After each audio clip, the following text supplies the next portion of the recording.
Welcome back to Sailing Moxie. I'm Matt. In just about a month, I'll be heading home from working overseas for the last few years, and I'll be meeting up with my Hunter 54 in Florida. In my absence, many projects, both big and small, are being completed on her to get her ready to splash. In this episode, I'll run down a list of some of the work that has been performed over the last month or two to help get the boat ready to go back into the water. When Moxie first went into the new boatyard in August 2016, she began accumulating a little mold and mildew, being relatively enclosed in the humid Florida heat.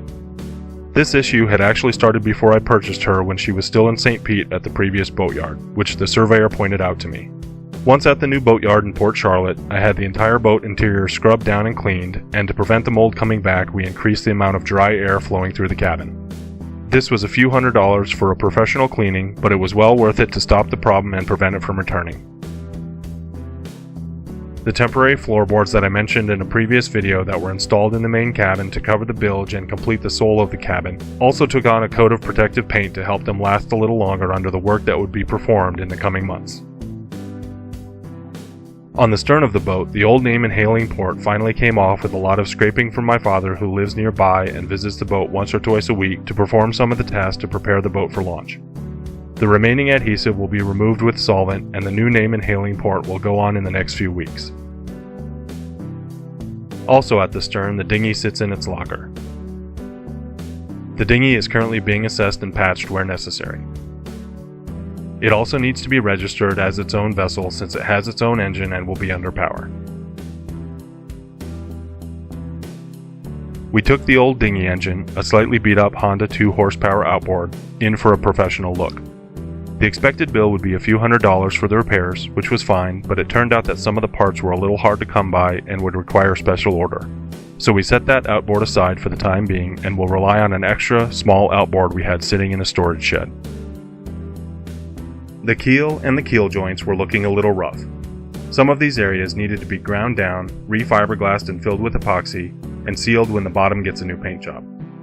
The keel bolts are also being assessed and tightened. Here you can see the keel bolts where they attach to the boat's superstructure.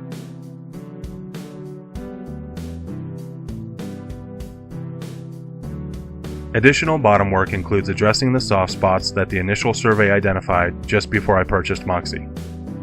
The surveyor marked all these problem areas with chalk, and these spots are being reinforced and ground out and filled with fiberglass and epoxy where necessary.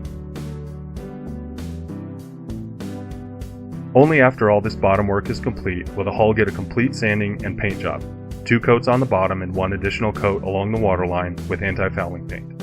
I'll show pictures of the new paint job in a few weeks once all the work is done. The rudder needed to be inspected and needed a new hose that creates a watertight seal through the opening in the hull. To complete this work, the boat needed to be lifted a few feet and held in place for a couple of hours with the boatyard's travel lift.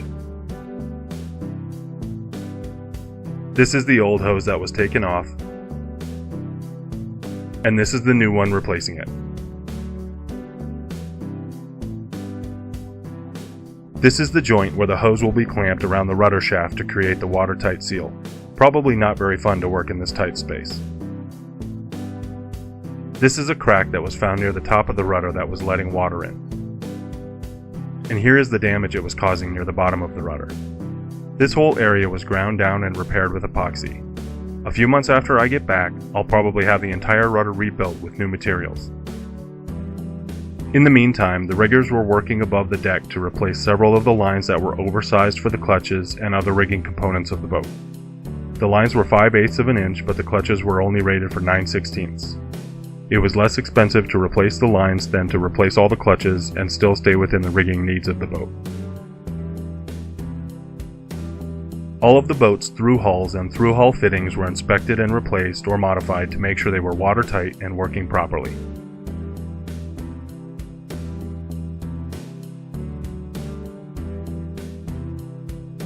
The previous owners, who lived just a few miles away, were kind enough to drop off several items and fixtures from before the boat had gone up for sale, including the cushions and mattresses. We put these items in storage until the boat would be ready for them.